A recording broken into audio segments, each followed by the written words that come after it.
Thank you so much for sitting with me today. It's a pleasure. So I have this question. With personalization and AI and algorithmically driven suggestion, do you think we're personalizing travel or to a certain extent with paralyzing travel? It depends. So I think when we talk about content and recommendations and providing insightful pieces of information to the customer, AI gives us a great ability to pass a huge amount of data and understand our customers better. Today, we've got a very static approach to that. AI is definitely helping us to personalize that. If I book with my family to go on holiday, to have that curated and generated in familial sort of style, so the imagery and the content is great. That's a great use of personalization that makes it feel relevant to me. Also using what people are doing and those different segments. If I'm a business traveler, and you can see that across the group, those are great uses that are going to facilitate me as a guest. Sure. I think we have to watch where that line crosses beyond where it's beneficial to the customer and their experience, whether it sort of reaches that level for them as well. And I think this is more like a personal question. Where would you, as a guest, draw that line?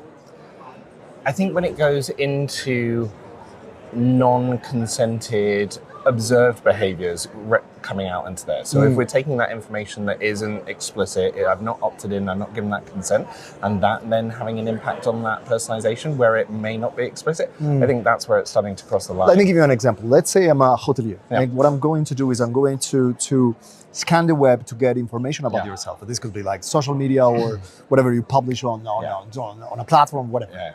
That is the line? I would say that's a line. Where you're starting to go into that personal content. Like if you're social media scrolling me, I think that's where it crosses the line. Is that really to the benefit of the customer?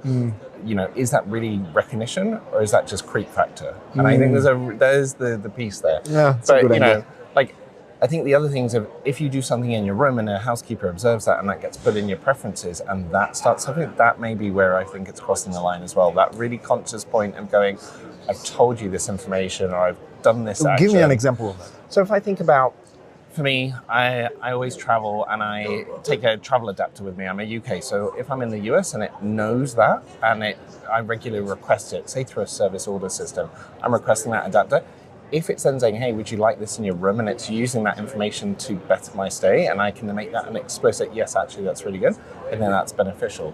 But if it is something that, you know, I'm just trying to think, what I've watched on the TV in the room. That's too much. That's beyond your purpose in that role. And I think there needs to be a really conscious exchange there of something there is to facilitate me.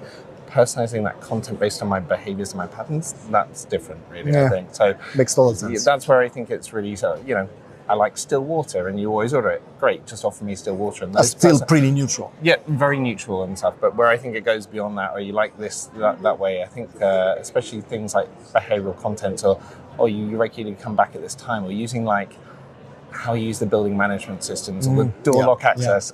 Too much. Where it's not facilitating my journey and it's going beyond the sort of beneficial aspect of the customer experience. This is where you cross the line. Thank you so much. Thank you, Sarani.